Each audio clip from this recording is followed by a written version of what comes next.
어제는 우리 학생들이 시험을 치렀어요. 시험을 치렀는데 이 시험을 치르면서 저희들 이제 생각을 해봤는데 뭐라고 생각해봤냐면 이 사람들에게도 우리 인생에 말이에요. 시험이 꼭 있다. 시험 같은 게 꼭 있다. 그래서 거기서 이 시험을 통과해야지 위로 올라가죠. 학생들이 시험을 치러서 위로 올라가듯이 시험을 통과해야 위로 올라가는 거예요. 시험 통과하지 못하면 자꾸 미끄러지게 하고 싶어서 시험 보는 게 아니라 위로 올라가는 거를 수준을 보려고 시험을 치르는 거거든요. 나라에서도 그런 거고 어디에도 마찬가지예요. 근데 우리 하나님도 마찬가지고요. 사람을 시험을 치러서 올라가요. 시험을 우리 학생들이 점점 더 잘 보는 것 같아요. 우리가 계획했던 대로 이렇게 잘 진행을 하면 될 것 같아요.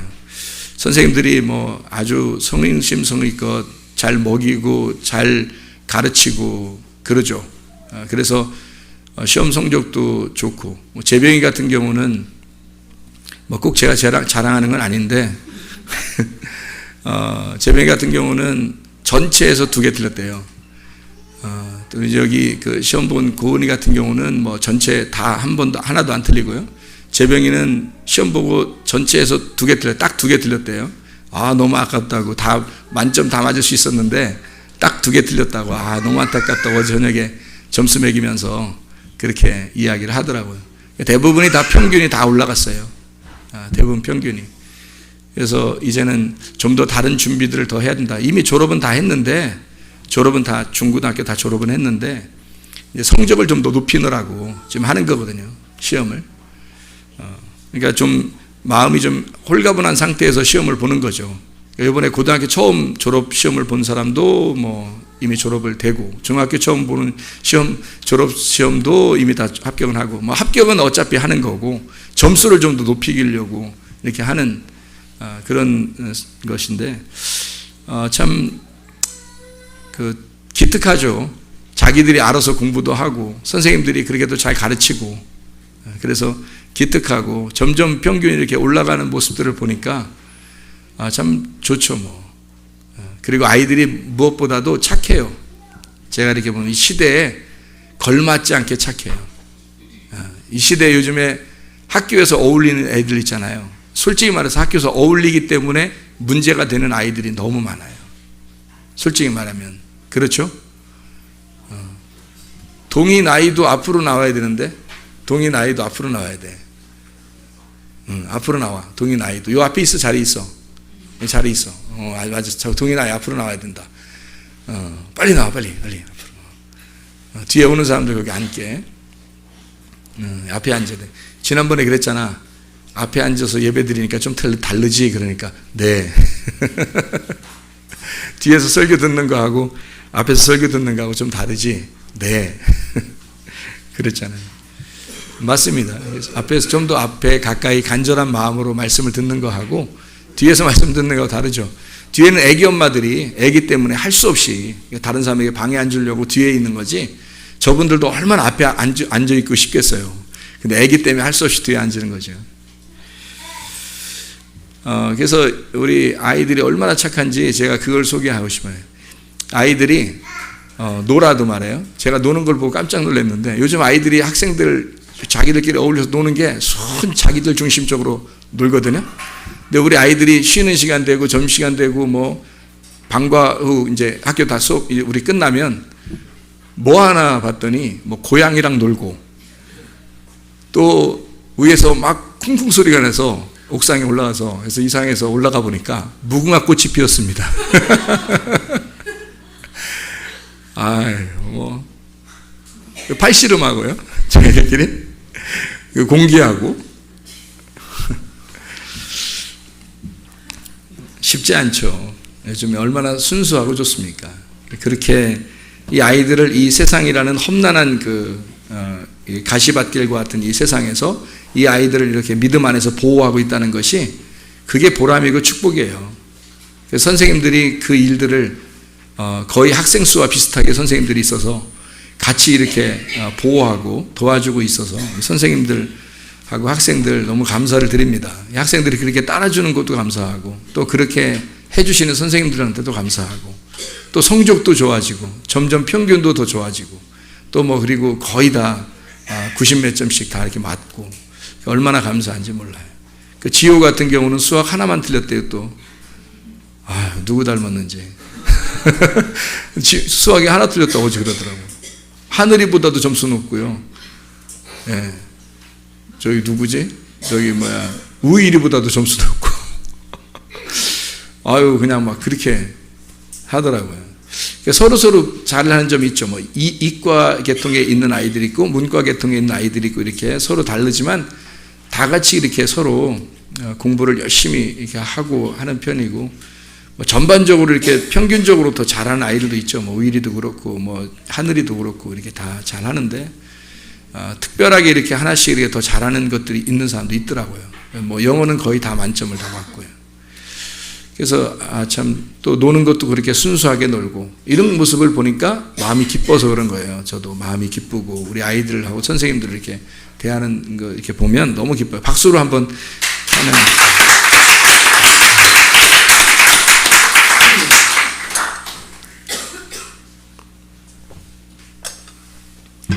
오늘 요한복음 6장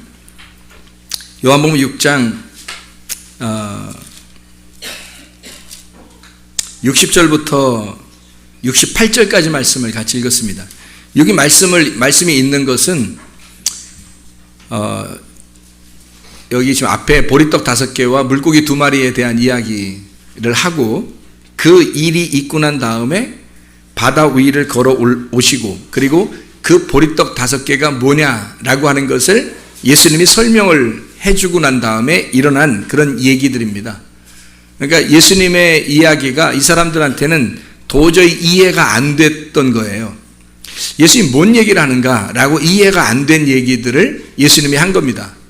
그럼 우리가 뭐 성경을 읽으면 뭐 이해가 되죠. 뭐 이거야? 그래. 그렇게 받아들이면 되지만 그 당시의 사람들은 도저히 이게 이해가 안 됐던 거예요.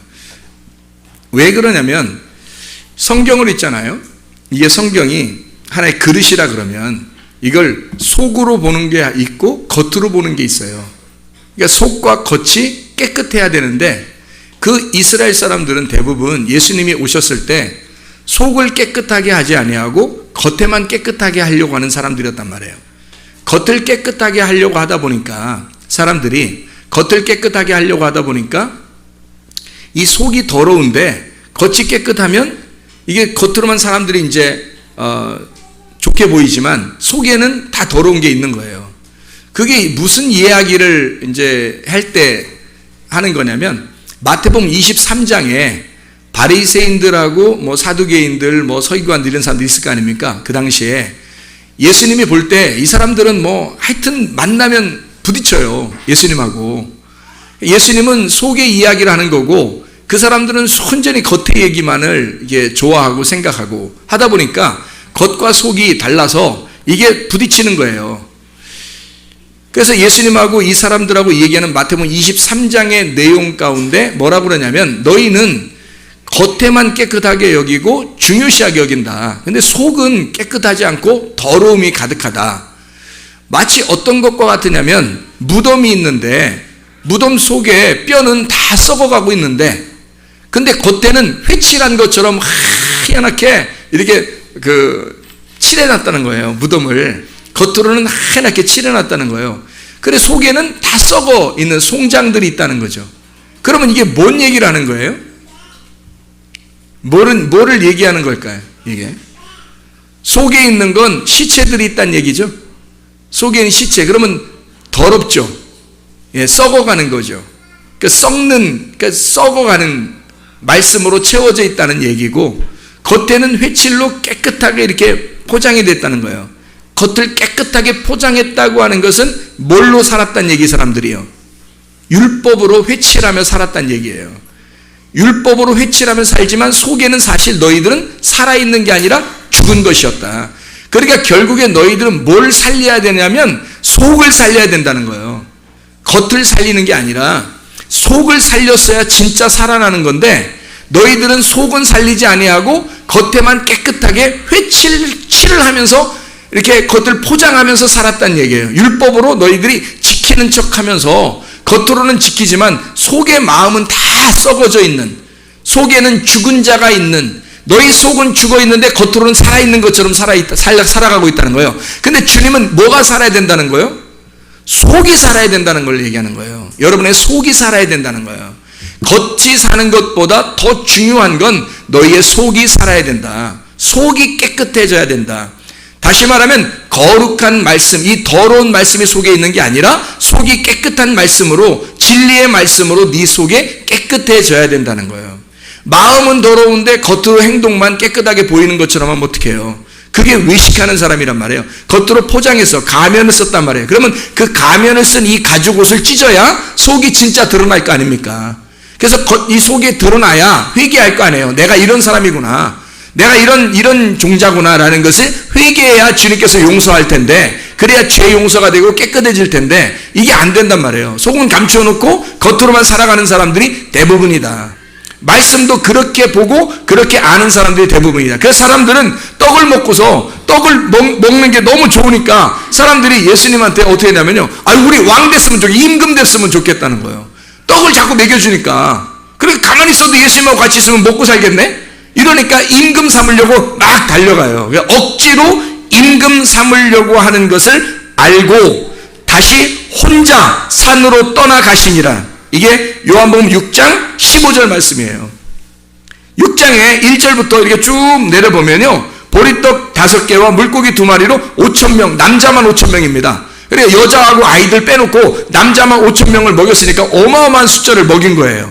그럼 이 실제로 이거 먹인 사건이 놀라운 기적이라면 지금도 이런 일들이 벌어져야 되겠죠. 이런 일들이 지금도 벌어져야 되겠는데 실제로 벌어지는 곳이 있어요. 이런 일들이. 그래서 어떤 사람이 자기 그 복음을 증거하면서 자기와 함께 이렇게 다니는 인도네시아에서 있었던 일입니다.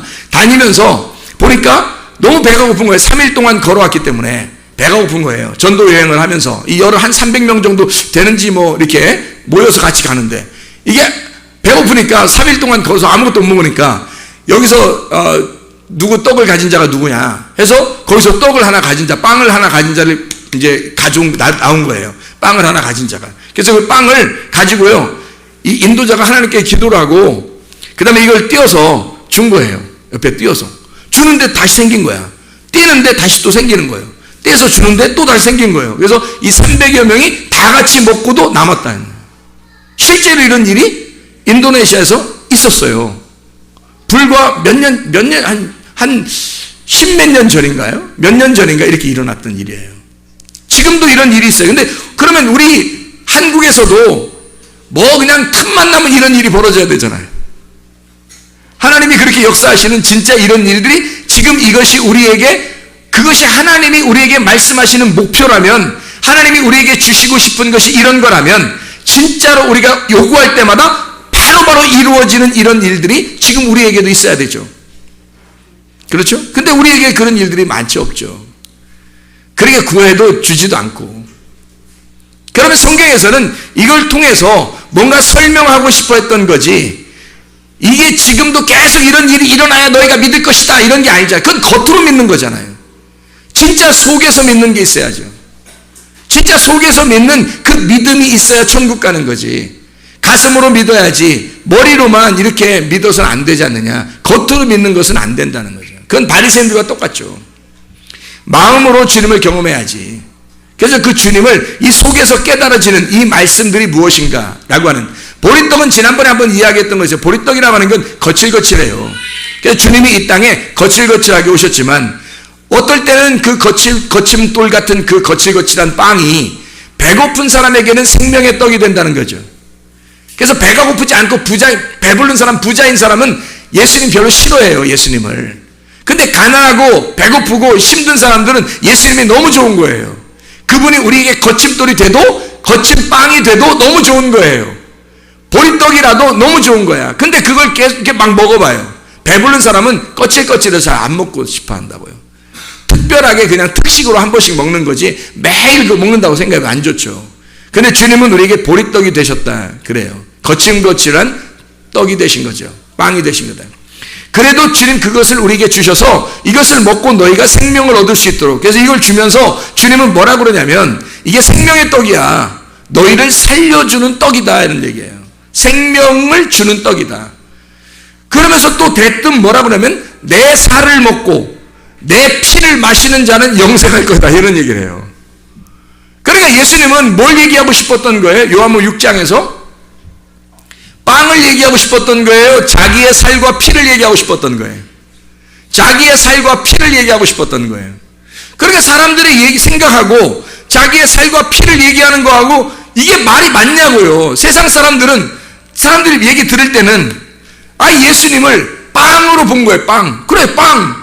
그래서 우리에게 빵을 이렇게 주니까 얼마나 좋냐. 저거 임금 삼아가지고 우리 굶어 죽진 않게 하자, 이거. 이렇게까지 생각했던 사람들인데 예수님은 그 사람들에게 빵을 얘기하지 아니하고 내 살과 피를 먹어야 된다, 그런 얘기를 해요.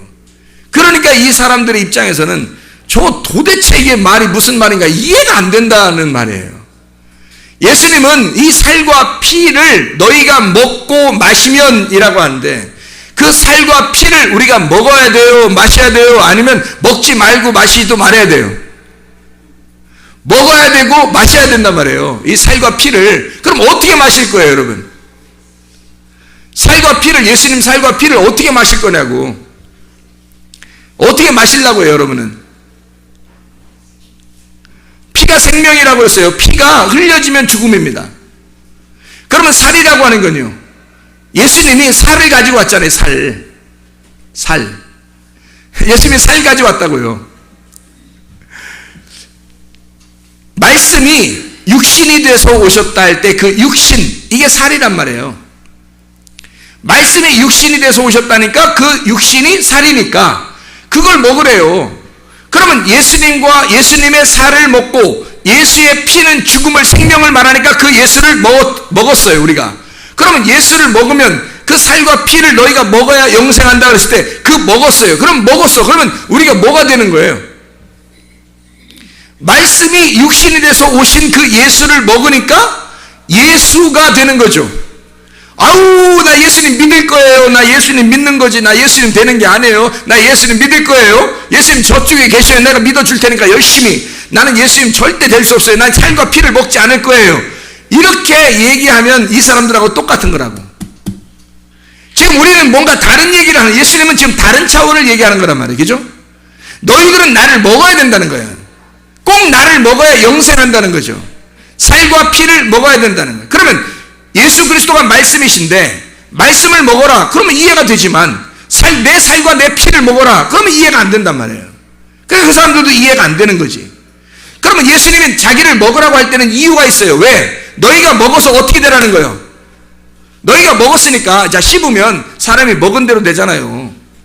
사람이 먹는 게 있고 동물이 먹는 게 있고 먹는 게 있잖아요. 먹는 게 먹은 대로 된다고. 그러면 이렇게 먹으면 어떻게 돼요? 그 먹은 대로 내가 되는 거예요. 예수를 먹으니까 예수가 되는 거란 말이에요. 그럼 예수가 이 땅에 와서 뭐 하시려고 예수가 육체로 왔어요? 죽으시려고 육체로 왔단 말이에요. 그러면 내가 예수를 먹어서 예수의 살과 예수의 피가 됐으니까 나는 어떻게 돼야 돼? 죽으러 가야지. 어떻게 해요? 예수님이 살을 입고 오신 것은 죽으러 온 거거든. 피를 가지고 오신 것은 죽으러 온 거지. 하나님이 무슨 피가 어디 있어요? 생각을 해보세요. 하나님이 살이 어디 있고 피가 어디 있어요? 하나님이 인간처럼 살을 입으시고 그리고 피를 가지고 왔다는 얘기는 죽으러 왔다는 얘기를 설명하려고 한 거죠. 그러니 너희가 내 살을 먹고 내 피를 마셔라 할 때는 그 말이 뭐예요? 네가 나의 이름으로 죽어야 한다는 얘기를 말하는 거죠. 네가 죽으면 네가 뭔가 깨닫게 될 거야 라는 말이에요. 네가 죽지 않았기 때문에 네가 말하는 것과 내가 말하는 것이 전혀 다른 말을 하는 거예요. 예수 그리스도가 말하는 것과 사람들이 생각하는 말은 달라요. 이들이 먹어보질 않았으니까, 예수를 먹어보질 않았으니까 예수의 생각을 모르는 거예요. 예수를 먹어보지 않았으니까 하늘의 생각을 모르는 거예요. 그러니까 이 사람들은 순전히 땅의 생각만 하는 거죠. 땅의 생각이니까 저 뭔 얘기냐 이러는 거죠. 그래서 도저히 이해가 안 되니까 이 사람들이 떠나간 거예요. 수많은 사람이 떠나갔다고 우리 본문의 말씀에 오늘 얘기하잖아요. 많은 사람이 떠나가고 다 떠나가니까 예수님이 뭐라고 하냐면 니네도 떠나려느냐, 제자들 보고 하는 얘기예요. 니네들도 떠나갈래? 그런 거예요. 그랬더니 여기서 베드로가 통 나서서 뭐라고 그래요? 주여 영생의 말씀이 주께 있사오니 우리가 어디로 가오리까? 영생의 말씀이 주께 있사오니 우리 어디로 가오리까? 알고 얘기한 거예요? 모르고 얘기한 거예요? 모르고 얘기한 거죠. 모르고 얘기했어요. 왜 모르고 얘기했을까요? 알았으면 예수님 3번 부인했겠어? 생각을 해봐요. 이게 예수님을 3번 부인하기 전인데요. 3번 부인하기 전이거든요. 이 말을 했다는 것은 3번을 부인하기 전이니까, 그러면 이 베드로가 알고 얘기했겠어요? 모르고 얘기했겠어요? 모르고 얘기하는 거예요. 예수님을 진정으로 깨달았다면 땅에서 진정으로 깨닫는 날이 와요. 언제? 예수가 죽을 때. 예수가 죽어야 그때 우리에게 말씀이 깨달아지는 거예요. 그럼 그 예수가 죽을 때 말씀이 깨달아진다는 말은 무슨 말일까? 내가 살과 피를 먹고 내가 예수가 죽는 그곳에 내가 있어야, 내가 그 자리에 함께 죽어야 말씀이 깨달아진단 말이죠. 죽음이 안 오면, 내게 죽음이 안 오면 말씀은 안 깨달아지죠. 예수는 예수고 나는 나니까 당신을 내가 믿을게요가 되는 거죠. 믿습니다라는 거 되는 거죠. 주님 내가 믿습니다 이렇게 되는 거지, 내가 예수가 되어 죽지 하나가 되었다라는 말은 아니란 말이에요. 근데 예수님 우리에게 늘 얘기하기를, 요한복음 14장에서도 주님 말씀하시기를 너희가 내 안에 거하고 내 말이, 요한복음 15장에도 나오네요. 요한복음 14장 15장에 내가 너희 안에 너희가 내 안에, 아버지가 우리 안에 또 내 안에, 내가 너희 안에 너희가 내 안에, 너희가 내 안에 거하고 내 말이 너희 안에 거하면 원하는 대로 구해봐라. 네가 나고 내가 너니까 그때 원하는 대로 구해봐라. 네가 생각만 해도 이루어질 것이다. 이해가 되겠습니까? 근데 우리는 하나가 되지 않았어요. 살과 피를 먹지 않았어요. 그냥 주님이 주시는 쌀, 그 빵, 그 떡, 그것만 먹었단 말이에요. 겉으로 사람들이 달라고 하는 그것만 원했단 말이에요. 하나님 내게 이거 주세요, 내가 원하는 것이 이거니까 그거 주세요라고 했단 말이지, 예수를 달라고 하지 않았단 말이에요. 예수를 달라고 해서 예수를 먹었어야 한단 말이죠. 예수를 먹었어야 예수와 함께 죽고 예수와 함께 죽어야 그 말씀이 깨달아지는데 그 말씀이 안 깨달아져. 그래서 베드로가 모르고 얘기한 거예요. 다 그렇게 말하게 한 것은 하나님께서 말씀하시게 한 거예요. 그냥. 그리고 베드로는 3번 부인하고 예수가 죽는 데까지 가고 베드로는 깨닫게 된 거예요. 그리고 베드로가 진짜로 다 제자들이 깨달을 날이 어느 날이에요? 성령 충만 받은 날. 성령이 오시니까 드디어 오순절날 깨닫게 되는 거예요. 이 말씀들이. 그때 요엘서 2장의 말씀을 베드로가 설교하면서 이것이 요엘서의 그 두렵고 떨리는 그 하나님의 심판의 날이 바로 오늘이다. 이 오순절날 성령 충만이 임하는 이 세습에 취하는 날이 바로 그때 하나님의 심판의 날을 얘기했던 그 날이 오늘이다라고 딱 매치를 시켜놓은 거예요. 베드로가 어떻게 깨달았을까요? 깨달아진 겁니다. 이 말씀을 하나님이 이루셨구나 라는 것을 알게 된 거예요. 전혀 색다른 말인데, 오순절 날에는 성령 충만이 임해서 어마어마한 구원이 임하는 날이고, 요엘서 2장에는 심판의 날이 임해서 하나님께서 종말을 지구에 종말을 가져올 거라고 하는 그런 말씀인데, 이것이 같은 말이라는 거예요. 베드로가 깨달은 것입니다. 노아의 홍수를 통해서 노아 홍수 때 사람들이 다 죽는가 하면 노아 방주에 들어간 사람이 살아난다. 죽음과 부활이 함께 동시에 일어나는 사실을 베드로가 깨달은 것입니다. 이게 언제 깨달아요? 오순절날 성령 받으니까. 그가 3번을 부인하고 자기가 죽은 자같이 되어 예수 그리스도와 함께 죽고 예수의 부활에 함께 동참한 자가 되니까 더 이상 베드로가 통 나서서 얘기하는 사람이 아니라 한마디도 못하는 이 베드로가 되어 주님이 오셨을 때 주님이 물어보신 것만 대답한단 말이에요. 내가 주님을 사랑합니다. 근데 말을 못했어요. 왜? 가슴으로 사랑한 거니까. 말로, 입으로 그렇게 막 나서서 먼저 막 얘기하질 않아요. 주님이 먼저 말씀하십니다. 대부분은 베드로가 먼저 톡톡 나서서 얘기하는 그런 스타일이거든요. 근데 자기가 죽은 거예요. 그리고 나중에는 바울한테도 혼나요. 바울한테도. 그 대사도가 말해요. 그러면서도 바울한테 한마디도 안 해요. 성경에 보니까 바울한테 한마디도 했다는 얘기가 없어요. 바울이 그냥 막 혼내고 그냥 베드로는 혼나요. 마음이 바뀐 겁니다. 생각이 바뀐 거예요. 자기가 죽은 것, 예수 그리스도의 살과 피를 먹고 마신 겁니다. 사람들은 그냥 이 땅에서 우리들이 보이는, 우리들이 듣는 그 말씀, 그냥 그 생명의 떡이라고 말하는 그 그림자, 그 보리떡을 먹고 산다고요. 보리떡 5개와 물고기 2마리 그거 먹고 살려고 한다고. 그래서 예수가 나의 왕이 되셔야 된다. 그러면서 자기 뜻대로 다 되기를 원하는 거죠. 그 왕이 자기한테 떡 다 맨날 주기를 원하는 거죠. 그거 아니에요. 주님은 네가 나를 먹고 나하고 함께 죽자는 거예요. 그리고 함께 부활하자는 거예요. 주님이. 그래서 너는 살지 말고 내가 살아서 천국이 되었게, 말씀이 될게, 육신은 죽고 말씀으로 살자, 이렇게 말씀하시는 거잖아요. 보리떡 5개와 물고기 2마리, 보리떡 5개, 물고기 2마리, 보리떡 5개, 물고기 2마리. 뭐예요? 보리떡 5개, 물고기 2마리. 보리떡 5개, 물고기 2마리잖아요. 보리떡 5개, 물고기 2마리. 뭐예요? 예수님입니다. 7이라는 안식이죠. 7이라고 하는 안식, 이 2개가 합쳐지면 7이라는 안식이 돼요. 그래서 이 사람들, 지금 빈들에서 이렇게 배고파하는 이 사람들에게 물고기 2마리와 보리떡 5개를 주님을 나눠주시는 거예요. 주님을 나눠주시는 거란 말이에요. 안식하도록, 불안하지 않도록 물고기 2마리, 보리떡 5개를 나눠주시는 주님이죠. 그러면 이 보리떡 5개와 물고기 2마리가 왜 이렇게 쌍으로 나왔을까? 이렇게 쌍으로 나와서 7이라는 예수님을 이렇게 말씀하고 있을까? 예수님의 7 안식일이잖아요. 안식일. 여기서 지금 이루어진 사건들이 지금 어디에서 일어난 사건이냐면 광야에서, 산에 조금 높은 이렇게 언덕에서 일어나는 그런 산이에요. 그러니까 광야에서 올라가는 곳이죠.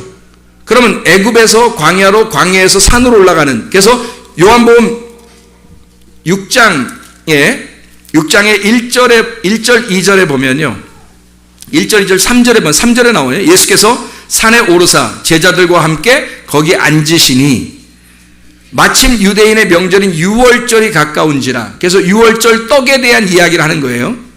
그리고 예수께서 눈을 들어 큰 무리가 자기에게로 오는 것을 보시고, 그러니까 올라오고 있는 거죠. 그러니까 이렇게 과정을, 올라오고 있는 과정에 있는 사람들에게 지금 저 사람들이 너무 배고프니까 불쌍하다, 저 사람들의 떡을 나눠줬으면 좋겠어, 누가 가진 거 없냐, 이렇게 얘기하죠. 그래서 누가 사올 것이 있느냐, 또는 뭐 가진 게 있느냐 이랬을 때 보리떡 5개, 물고기 2마리가 있습니다. 크진 않았겠지만 그것을 가져왔어요. 그랬더니 주님이 기적을 베푸셨어. 이것으로 끝나면 안 된다는 거죠. 그런 말씀이 아니니까. 분명히 예수님이 이 말씀에 보리떡 5개, 물고기 2마리를 가지고 다른 설명을 했잖아요. 다른 설명인데 여기서 그 보리떡 5개, 물고기 2마리를 가지고 다른 설명을 뭐라고 얘기하냐면, 이쪽에서 뭐라고 설명하면 내 살과 내 피를 먹고 마셔야 된다. 이것은 생명의 떡이고 하늘에서 내려온 만나. 사람들은 이것을 먹고도 죽었지만 내가 주는 이 떡을 먹고 내가 주는 물을 마시면 영생한다는 거예요. 그래서 하늘에서 온 내가 떡이니까 나를 먹어야 된다. 너희들은 이 땅에서 떡을 먹었지만 나를 먹어야 된다라고 얘기하는 거잖아요. 그럼 이게 어디에서 일어난? 광야에서 일어난 만나와 메추라기 사건이죠. 만나와 메추라기 사건. 그럼 만나와 메추라기 사건이 어디에 있었어요? 출애굽기 16장에 나와 있는 말씀이죠. 출애굽기 16장 만나와 메추라기에 대한 이야기가 나와요. 그러면 출애굽기 16장에 만나와 메추라기에 대한 이야기가 나올 때 여기에서 8절을 보면 이렇게 나오죠. 모세가 또 이르되 여호와께서 저녁에는 너희에게 고기를 주어 먹이시고 아침에는 떡으로 배불리시리니 이는 여호와께서 자기를 향하여 너희가 원망하는 그 말을 들으셨습니다. 우리가 누구냐? 너희의 원망은 우리를 향하여 함이 아니요 여호와를 향하여 함이로다. 이렇게 되어 있거든요. 저녁에 뭐 먹는데요? 저녁에 메추라기, 아침에는 만나 먹는데요.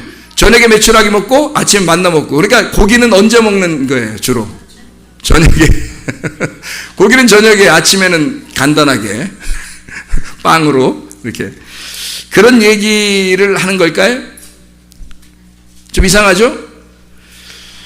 그래서 여기서 이 출애기 16장에 마지막에 보면 35절에 보면요, 이런 말씀이 있어요. 사람이 사는 땅에 이르기까지 이스라엘 자손이 40년 동안 만나를 먹었으니 곧 가나안 땅 접경에 이르기까지 그들이 만나를 먹었더라, 이렇게 돼 있어요.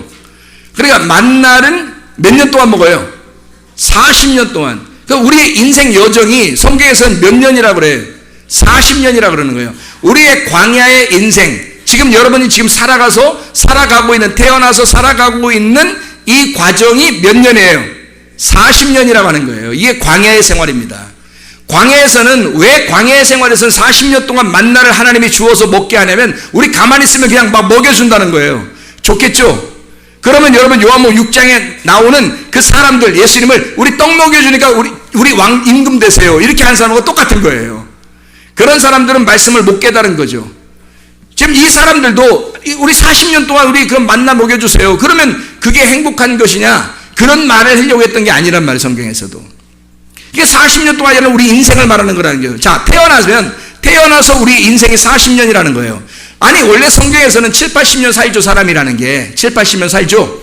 그런데 40년이라는 그 가운데 40년을 왜 뒀냐면 이게 고통의 숫자예요. 40년 광야 생활이죠. 40일 금식기도가 있죠. 이게 다 인생을 말하는 거예요. 인생의 모든 과정을 40으로 말한 거란 말이에요. 그리고 아브라함 때 하나님이 약속하고, 그리고 4대 만에 네가 애굽에 있다가 나오게 될 것이다, 다시 이 땅에 돌아오게 돼. 4대 만에. 그리고 400년에 걸쳐 네 자손들이 400년이 지나서 이거 나오게 될 것이다 라고 하는 것을 이야기하는 거잖아요. 그렇죠? 그래서 이 4대 만에 돌아오게 된다라고 하는 얘기를 4대 만에 돌아온다, 또는 400년이 걸쳐 돌아온다라고 하는 4라고 하는 숫자에 다 걸려 있잖아요. 40년을 광야에서 먹이신다, 또 40일을 금식하신다. 주님이 우리 대신으로 우리의 인생을 위해서 고난받으시고 금식하시고 기도하시고 고통받는 걸 말하는 거예요. 그래서 금식기도하는 거지, 하나님 나 발전하게 해주세요, 우리 자녀 복 내려주세요, 돈 좀 많이 벌게 해주세요, 이래서 40일 금식기도 한다면 그냥 굶는 거예요. 주님이 우리의 그 고통을 위해서, 인생의 여정, 모든 인생의 고통 과정을 위해서 40일을 주님이 금식하셨어요. 그런데 뭐하러 우리가 그렇게 그 고통을 또 하냐고요. 주님이 나 때문에 하셨는데 그 예수를 믿으면 되는 거지, 그 예수를 깨달으면 되는 거죠. 그 예수가 너무 감사해서 진짜 그 예수 때문에 범사에 감사하면 되는 거죠. 그 예수 때문에 늘 쉬지 않고 기도하면 되죠. 그 예수님과 교통하면 되죠. 그 예수님 안에서 너무 기뻐하면 되는 거죠. 그런데 우리가 일부러 그걸 합니까? 그건 육체적인 일이죠. 예수님이 담당하신 거란 말이에요. 그게 40일 금식기도고 400년 애굽에서 고통받는 일이고요, 4대 만에 돌아온다는 얘기고 40년 동안 광야에서 만나 먹이는 겁니다. 그게 광야예요. 여러분이 광야의 사진을 보면 알겠지만 이 광야의 사진에서 특징이 있어요. 사람이 저기에 딱 떨어지면 살 수 있겠어요, 없겠어요? 없어요. 광야가 이런 곳이라고요. 광야는 저런 곳이기 때문에 살 수가 없어요, 인간이. 거기에 그냥 딱 떨어뜨려 놓으면 아무도 살 수 없어요. 저런 곳에 하나님께서는 아무것도 네가 의지하지 말고 오직 하나님만 의지해요. 하늘만 의지해라. 그러면 하나님께서 너의 먹을 것을 채워줄 것이다. 그게 40년 동안 너의 인생 과정을 통해 40년 동안 내가 너 먹여줄게, 내가 너 입혀줄게, 내가 너 씻겨줄게. 하나도 옷과 신이 헤어지지 않도록 너에게 먹을 거 항상 채워줄게. 밤에는 메추라기 오게 하고 고기도 먹이고 아침에는 만나를 40년 동안 먹이셔서 너를 굶어 죽지 않게 할게. 왜? 광야는 우리가 혼자 떨어져 살아갈 수 있는 곳이 아니기 때문입니다. 근데 이 세상에서 왜 하나님 우리에게 말씀을 주시지 않느냐면, 하늘에 있는 이 말씀 만나가 뭐라겠어요? 예수 그리스도의 살과 피라고 그랬죠. 예수님이 말씀하신 너희는 이 광야에서 먹고 죽는 것이 아니라 내 살과 피를 먹어 예수 그리스도를 먹어야 된다는 것을 말하는 거잖아요. 그게 영적인 말씀이라고요. 하늘에서는 예수를 먹으라 그러는 거고 이 땅에서는 빵 달라고 그러는 거예요. 아직도 여러분이 우리에게 하나님 빵 주세요. 내가 원하는 거 있는데 돈 좀 벌게 해주세요. 내가 원하는 게 있는데 우리 자식 성공 잘하게 해주세요. 우리 자식 결혼 잘하게 해주세요. 이런 겁니까? 그건 빵 달라고 하는 거예요. 지금 우리에게도 빵 주십시오. 빵 주십시오 하는 거죠. 근데 예수는 빵 주려고 이 말씀을 쓴 게 아니라 내가 하늘에 있는 떡이야. 나를 먹었으면 좋겠어.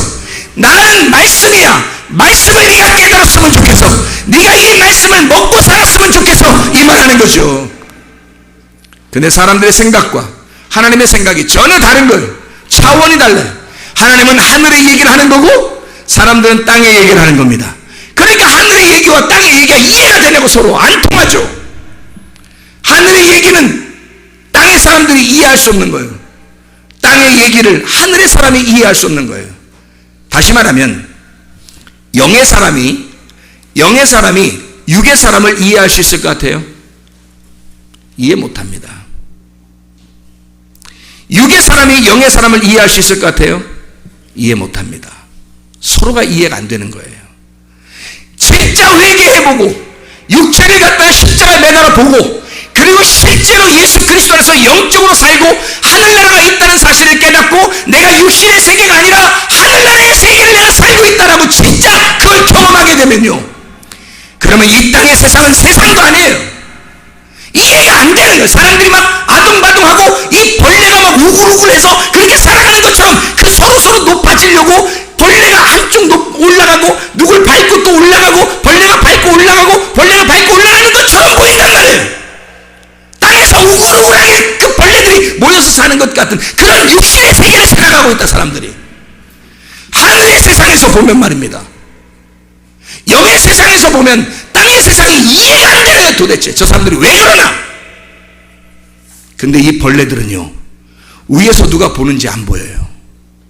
위에서 누가 보는지 벌레들은 안 보여. 그래서 어쨌든 이 벌레를 밟고 올라가야 내가 돈 많이 벌고, 어쨌든 내가 이 벌레를 밟고 올라가야 성적이 좋아지고, 어쨌든 이 벌레를 밟고 올라가야 다른 벌레를 밟고 올라가야 내가 성공하고 내가 승리하고 더 큰 집에 살고 더 좋은 자동차를 탄다. 이렇게 생각을 하고 있기 때문에 그 벌레들은 여기에 올라가다 결국 죽어. 거기다 석유 확 뿌려버리고 불 확 질러버리면 다 죽어요. 그게 인생이라고요. 그게 인생이라고. 그런 인생 속에 인생에 살 거냐고. 아니면 진짜 영의 세계가 있다는 사실을 깨닫고 영의 세계를 한번 발견해 볼 거냐고요. 그 말씀 안에 영의 세계를 발견하여 그 영의 세계에 한번 내가 살아보고 싶다. 나도 천국 가는 백성이 되고 싶다. 나도 천국에서 살고 싶다. 이런 게 있어야죠. 이 땅에서 아둥바둥하는 나의 소원을 하나님 이루어 주십시오. 당신은 요술램프의 요정처럼 내가 원하는 대로 다 해주십시오. 그런 정도의 신앙을 가진 사람들, 땅에서 빵을 주시면 감사해서 당신 나에게 왕 되시고요, 안 주면 뭐예요? 무슨 말이에요? 저 도대체 천국 오라고? 말씀 사랑하라고? 말씀을 들으라고? 성경에는 무슨 뜻이 있다고? 뭔 얘기야 도대체? 살과 피를 먹으라고? 내가 무슨 살인자야? 당신이나 먹게? 이렇게 생각하는 거죠. 모르니까. 뭔 말인지 모르니까. 근데 실제로 영의 세계에서 있는 사람들은, 하늘의 세계를 본 사람은, 천국에 있는 예수님은 이 땅의 사람들이 얘기하는 것이 이해가 안 돼. 너희들은 날 떠나려느냐? 너희들도 나를 떠나려느냐? 그들이 이해가 안 되니까. 영생의 말씀이 여기 있으니 우리가 어디로 가겠습니까? 진리의 말씀을 여러분 속에 심고 그 말씀으로 살아가는 하나님의 사람들이 되셔야 되는데, 근데 우리 자신들이 스스로 자기가 육체를 선택한다는 거죠. 광야에서 아말렉 전투에 그냥 실패해버린다는 거죠. 수십 년 교회 다녀도 아말렉 하나 해결하지 못한다는 겁니다. 수십 년 교회 다녀도 자기 육체 하나 해결하지 못하는 거예요. 자기 성격 하나 해결하지 못해요. 혈액형 하나 해결하지 못해요. 자기의 고집, 교만, 자존심 이거 하나 해결하지 못해요.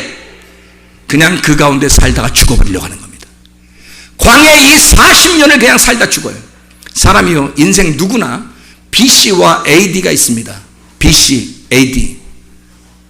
BC 알죠? BC가 뭐예요? AC, BC, CC 이런 얘기 아니에요. BC. BC라고 하는 게 뭐예요? 영어로 하지 마시고 그냥 뭔 말이야 이게. BC가 뭐예요? 예수님 오시기 전. AD가 뭐예요? 예수님 오고 난 다음. 그러면 인생 누구나 BC와 AD가 있어요 없어요? 있다고요. 여러분이 예수님 못 만났으면 아직도 여러분은 BC에 살고 있다고. 아직 예수가 안 왔으면 BC에 살고 있다고. 근데 예수가 오면 그때부터 AD를 살고 있다고요. 주님 만나고 사는 거라고. BC에 살고 있을 거예요? AD로 살 거예요? AD로 살아야 되겠죠? 주님 오시기 전으로 살면 안 되고 주님 오신 후로 살아야죠. 주님 만나고 살아야지. 주님 만나고 사는 것과 주님 만나기 전의 삶은 전혀 다른 거예요. 육체적인 삶과 영의 삶은 전혀 다른 거예요. 주님은 영의 이야기를 하는 거고 사람들은 육체의 이야기를 하는 거고, 이게 말이 맞긴. 땅의 이야기와 하늘의 이야기가 이게 이해가 되겠냐고. 서로 이해 안 되죠. 영적인 이야기가, 영적인 말씀이 여러분 속에 들어가셔야 돼요. 주님을 만나셔야 된다고. 육체는 해결됐어야 돼요. 그래서 에베소 6장 12절에 혈과 육은 너희의 싸움 대상이 아니다. 이미 끝났어야 된다는 거죠. 아말렉 전투는 이미 끝났어야 돼. 어디서? 광야에서. 그것도 주님이 싸워주시니까. 네가 싸우는 게 아니야. 아말렉 전투는 이미 싸움이 있을 수가 없어요. 이게 주님이 다 싸워주시는 거예요. 모세가 손 들고 기도하고요, 여호수아가 싸우고요. 이건 우리의 싸움이 아니라 주님의 싸움이에요. 그래서 출애굽기 17장에 아말렉 전투 여호와 니시 할 때 그 여호와 니시가 뭐라고요? 여호와는 승리하셨다는 말이고 여호와가 승리다라는 얘기고요. 여호와가 대대로 아말렉과 싸워서 승리해 주시리라 이 말이거든요. 그게 여호와 니시라고 해석을 해놨거든. 그러니까 아말렉 전투는 이미 주님께 맡겨버리면 다 끝난 전쟁이란 말이에요. 우리는 이제 더 나아가서 진짜 전투에 돌입을 해야 되는데, 진짜 전투는 돌입하지 아니하고 가나안 땅에 들어가지도 못하고 광야에서 다 죽는다고. 그냥 40년 광야 생활에서 주님을 만났다고 하는데 광야 생활이야. 그 광야 생활에서 점점 올라가, 산에 올라가 주님 만나야 되는데, 관역에 점점 가운데로 들어가야 되는데, 메소스 광야 가운데 딱 들어가야 되거든요. 주님의 그 중심 안에 딱 들어가야 돼. 가운데 들어가 주님을 딱 만나야 되거든요. 그럼 결혼하는 건데 이 메소스에 안 들어가고 이게 벗어나서 예수님을 버리고 돌을 내려놓고 그냥 떠난다고. 가늠한 여자처럼 그 가운데 들어가야 되는 거예요. 예수님의 가운데 들어가. 그 다음에 그 예수님과 결혼하는 사람이 돼야 되는 거거든요. 광야에 들어가 산에 올라가 주님 만나야 되는 건데 이게 안 간다고요. 그럼 광야에서 자기가 그냥 주님 뭐 말씀 주십시오 뭐 그냥 듣고 말게요. 오늘 먹고 또 내일 먹고 뭐 이러면서 먹는다고요. 그러면서 광야에서 살아보려고 한다고. 그렇게 살려고 하는 사람들, 애굽을 그리워하면서 광야에서 사는 사람들이 다 죽었더라. 광야에서. 교회는 다녔는데 6월절 어린 양의 피에 구속받아 홍해바다를 건너 광야까지 왔는데 세상의 광야에서 죽더라. 가나안 땅은 구경도 못하고 여기서 죽더라. 이게 그리스도인들이 돼야 되겠습니까? 요단강을 건너 가나안 땅에 들어가 진짜 전투는 남아있어요. 가나안 땅이 진짜 전쟁하는 곳이야. 거기 전쟁은 어떤 전쟁이냐면 블레셋과의 전쟁입니다. 7 족속과의 전쟁이에요. 7 영과의 전쟁. 귀신의 7 영과 전쟁하는 거예요. 내가 진리의 영 7 영을 가지지 못하면 그 귀신의 영하고 싸울 수가 없어요.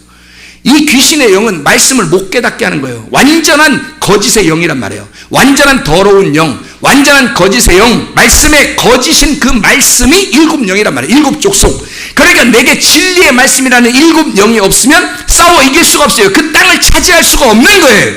그 가나안 땅이라는 이 말씀, 이 주님이라는 말씀을 내가 차지하지를 못하는 거란 말이에요. 그게 진짜 전쟁인데 내가 이 말씀과 전쟁하여 이 땅에 있는 7 족속을 쫓아내고 내가 알고 있었던 이런 그 말씀을 쫓아내고 예수 그리스도라는 진리의 영으로 이 말씀을 깨달아야 되는데 이게 안 오는 거예요. 말씀을 도대체 모르겠는 거예요. 왜? 광야에 살고 있으면서 늘 애굽이 그리우니까. 어느 날 수십 년 교회 다녔는데 광야에서 죽어버리는 거죠. 그게 뭐냐고요. 이게 요단강을 건너 가나안 땅에 들어가 진짜 전투에 돌입할 때 전신갑주를 입고 악한 영들과 싸워 내가 진리의 말씀을 깨달아야 되겠구나. 이 진리의 말씀을 내가 들어야 되겠구나. 아, 오늘 성문 집례교에 왔더니 이 진리의 말씀을 오늘 내게 공급하시는구나. 그 말씀을 공급하시니 야, 이건 그냥 보리떡이 아니라 생명의 말씀이었네. 이게 하늘에서 내려오는 그 말씀이었네. 아, 그 주님을 내가 오늘도 먹고 살도록 주님이 주셨구나. 날마다 이런 일용할 양식을 주시옵소서. 이런 일용할 양식으로 내가 살게 하옵소서. 마태복음 6장 11절 하나 읽고 마치도록 하겠습니다. 주님은요, 광야에서 말씀 주시길 원하셔요. 우리의 인생 이 여정에서 도저히 너희들이 스스로 농사지어 해결할 수 없는 그곳에 하나님의 말씀이 여러분에게 주어져야지만이 살아갈 수밖에 없는 그곳에서 40년을 나의 모든 인생 여정에 BC가 끝나면 광야 생활이 시작돼. 그게 40년의 고통이라고요. 우리의 살아가는 동안 이때 그 AD를 살아가는 광야 생활에서 주님 의지하고 진짜 주님이 그 만나를 내리시는 그 뜻이 무엇인지를 깨닫게 되면요, 그러면은 이 말씀이 이해가 되는 거예요. 이제 가나안 땅에 들어가게 되고 실제로 거기서 천국 생활을 하게 될 수 있는 거예요. 이게 진짜 영의 말씀들이거든요. 근데 우리는 광야에서 만족하며 그냥 만나 먹고 들려주면 먹고 들려주면 안 들려주면 말고 그냥 들려주면 먹고 원래 관심이 없으니까 그냥 맨날 내리는 거니까 그냥 그거 먹고 그냥 사는 건 줄 아는 거죠. 진짜 말씀을 전투를 해본 적이 없는 거예요. 자기가 진짜 이것을 구하고 찾고 두드리는 전투를 해본 적이 없는 거예요. 그냥 들려지면 좋은 거고 안 들려지면 말고 이렇게 사는 거죠. 그런 사람들은 광야에 있는 사람들입니다. 이 광야에 있는 사람들에게 주님께서는 뭐라고 그러냐면 날마다 일용할 양식을 주시옵고 6장 11절 마태복음 6장 11절 말씀 주기도문을 가르쳐 주셨는데 이 중간에 딱 이 말씀이 들어있어요. 중간에 딱 가운데에 이 말씀이 들어있어요. 뭐라고? 오늘 우리에게 일용할 양식을 주시옵고 할 때 그 일용할 양식이라는 그 일용할에 번호가 써 있어요? 안 써 있어요? 써 있어요. 봐봐요. 그 번호가 써 있다고. 일용할 양식에 일용할에 번호가 써 있다고. 그 번호를 따라가서 밑으로 내려가면 뭐라고 써 있어요? 내일의 양식이라고 돼 있어요. 그러니까 일용할 양식은 오늘 말씀을 달라고 한 게 아니고 내일의 말씀을 달라는 뜻이었어요. 내일의 말씀. 그래서 이게 에피우시오스라는 단어입니다. 내일의 이튿날입니다. 에피라고 하는 분배, 나누어진 거고요. 그리고 에임이 간다라는 말입니다. 그러니까 앞으로 가는 말씀이에요. 그러니까 여기에 서 있는 말씀이 아니라 앞으로 전진하는 말씀이에요. 어제 말씀과 오늘 말씀에서 오늘 말씀이 더 전진되어 있는 말씀, 하나님이 그런 걸 준다는 얘기예요. 우리 프로바톤 하는 양들에게 점점 발전하는 말씀들을 주는 거예요. 하나님이 영적인 말씀들이 점점 더 수준이 높아지는 말씀들이 오는 겁니다. 레벨이 점점 올라가는 거죠. 그러나 여기서 불합격하게 되면, 광야에서 불합격하게 되면 위로 올라갈 수가 없어요. 다시 말하면 아말렉 전투에서 이미 불합격해버렸으면 위로 올라가서 진짜 싸움을 못하는 거야. 아직 아말렉 전투는 이미 이겼어야 된다는 거죠. 그리고 땅을 차지하는 싸움을 해야 된다는 거예요. 그 땅이 뭐냐면 말씀이에요. 말씀이신 예수 그리스도를 차지하는 땅의 전쟁을 해야 되는데 그게 가나안 땅에 들어가서의 전쟁입니다. 가나안 땅에 들어가면 가만히 놀고 먹고서 땅 주는 게 아닙니다. 가나안 땅 여호수아서를 보세요. 그러면 여호수아에 보면 여호수아가 사람들을 데리고 가나안 땅으로 들어가잖아요. 들어가자마자 싸움이 있어요. 너희가 차지할 땅은 싸워서 쟁취하라고 나와요. 왜냐하면 이 땅은 싸워서 얻어야 될 땅이니까. 우리는 그냥 가만히 있어서 주는, 내가 아무 손을 쓸 수 없을 때에 주는 땅이 광야란 말이에요. 거기서는 그냥 말씀이 들려진다고. 여러분이 가만히 여기에 와서 말씀을 듣는 것이 바로 이런 시간이에요. 그러나 여러분이 어느 날 이것이 무장이 되고 진리의 말씀을 깨달아 하늘의 말씀이, 영의 말씀이 깨달아지기 시작하면 이제 전투에 돌입하는 것입니다. 진리의 말씀으로 전신무장하게 되면 그 사람이 전투에 돌입하게 돼서 그것이 나의 땅이 되도록, 내가 가슴으로 그 말씀이 이해가 되도록 그것을 가슴으로 만난단 말입니다. 그러면 나의 땅이 되는 거예요. 그 예수가 나의 예수가 되는 거죠. 다른 사람의 예수가 아니라, 다른 사람의 하나님이 아니라, 아브라함의 하나님, 이삭의 하나님, 야곱의 하나님이 아니라 나의 하나님이 되시는 겁니다. 그 하나님의 말씀이 나의 말씀이 되는 거예요. 그렇게 바뀌어진다는 거예요. 전쟁을 해봤어야 알지. 전쟁을 해봤어야. 전쟁을 한다고 하는 것은 그런 치열한 전쟁이란 말이에요. 그냥 가만히 놀고 먹다가 뺏는 전쟁이 아니에요. 그 땅을 차지하는 것은 진짜 치열한 전쟁이라고요. 여러분, 이런 전쟁을 통해서 말씀을 그렇게 알려고 해보았나요? 그렇게 말씀을 찾아보았나요? 그렇게 말씀을 두드려 보았나요? 그 말씀을 그렇게 찾아요. 이 말씀이 나에게 경험된 말씀이 되도록, 이 말씀이 천국이구나, 그 천국 안에 내가 살아야 되겠다라고 간절한 마음이 있어봤나 이 말입니다. 그냥 대충대충 광야에서 사는 것처럼 난 광야야, 난 광야, 그냥 만나 먹여줘. 그러나 난 생각은 애굽에 가 있어, 세상에 가 있어. 나는 내 잘 먹고 잘 살면 돼. 우리 자녀가 잘 먹고 잘 살면 돼. 우리 아들이 성적 좋으면 돼. 그래, 나 돈 많이 벌면 돼. 나 잘 살면 돼. 이런 정도의 애굽에 있는 생각을 가지고 살아가고 있다는 거지. 그럼 광야에서 다 죽어요. 광야에서 다 죽는다고. 가나안 땅 구경도 못하고 죽는다고. 이래서 되겠냐면 여기 성문 침례교회가 하나님의 말씀을 깨달아. 영의 말씀, 적어도 하늘의 말씀을 깨닫는 사람, 땅의 말씀이 아니라 하늘의 말씀이 있구나, 이 위에 있는 말씀이 있구나, 위의 물을 내게 주십시오. 위의 물 마시고 내가 영생하기를 소원합니다. 땅의 물만 먹다가 이 사마리 여자가 당신이 주시는 그 영생의 물이 있습니까? 그거 주세요. 그럼 내가 그 물을 먹고 다시는 여기에 또 들어오지 않도록 하나님, 네 주님이여 영생의 물 내게 주십시오. 그런 사모하는 심령이 있어야 가나안 땅으로 들어간다고요. 그리고 그 예수를 차지한다고요. 나의 남편으로, 나의 주인으로, 나의 말씀으로 차지하게 된다는 거지. 이런 하나님의 사람들이 되셔야 합니다. 광야에서는 하나님 내게 일용할 양식을 주시옵소서 간절히 구해야 합니다. 그렇게 찾으셔야 합니다. 그렇게 두드리셔야 합니다. 주님, 내게 에피오시오스, 내일의 말씀을 주십시오. 오늘의 말씀은 나의 말씀이지만 이것도 내일이 되면 이것도 어제가 되는 거예요. 오늘의 말씀이 오늘이 나에게 주어진 말씀이지만 내일이 되면 이 말씀도 어제가 되는 거야. 그래서 우리는 내일의 말씀을 주십시오, 내일의 말씀을 주십시오. 그 말은 내게 주어진 내 말씀이 아니라 하나님의 말씀을 주십시오. 내일은 당신이 허락해야 주는 내일이니까, 내일은 당신이 허락하셔야 오는 날이니까, 오늘은 지금 내가 살고 있지만 그러나 내일은 나에게 올지 안 올지 모른단 말이에요.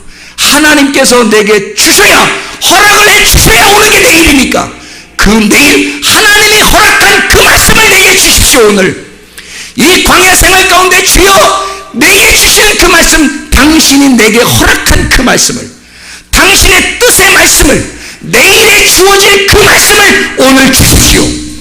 그것이 우리에게 소원하는 말씀들이 되셔야 합니다. 내일의 말씀, 내일의 양식을 오늘도 주십시오. 날마다 이렇게 구하라는 거예요. 그런 구하는 이 광야 생활 가운데 주여 내가 주님을 경험하며 살다가 주님 만나기를 소원합니다. 광야를 지나서 우리 찬양하겠습니다.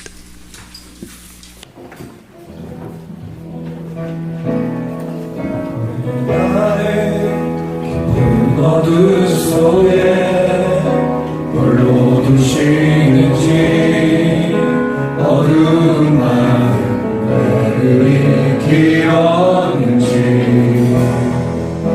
나를 고독하게 나를 낮아지게 세상 어디도 기울일 곳이 없게 하셨네.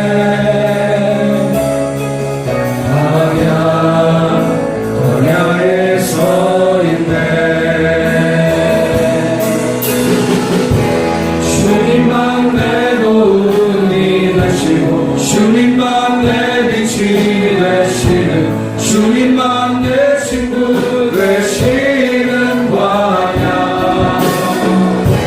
주님 손 놓고는 단 하루도 살 수 없는 곳 광야. 광야에 서 있네, 광야에 서 있네. 주님께서 너를 복주시고 너를 지키시기를 원하며, 주님께서 그분의 얼굴을 내게로 향하사 내게 은혜 베푸시기를 원하고, 주님께서 그분의 얼굴을 내게로 향하여드사 내게 평강 주시기를 원하노라. 이제는 우리 주 예수 그리스도의 은혜와 하나님의 사랑과 성령의 교통하심이 교회와 가정에 영원토록 함께 할지어다. 아멘. 주여 감사합니다.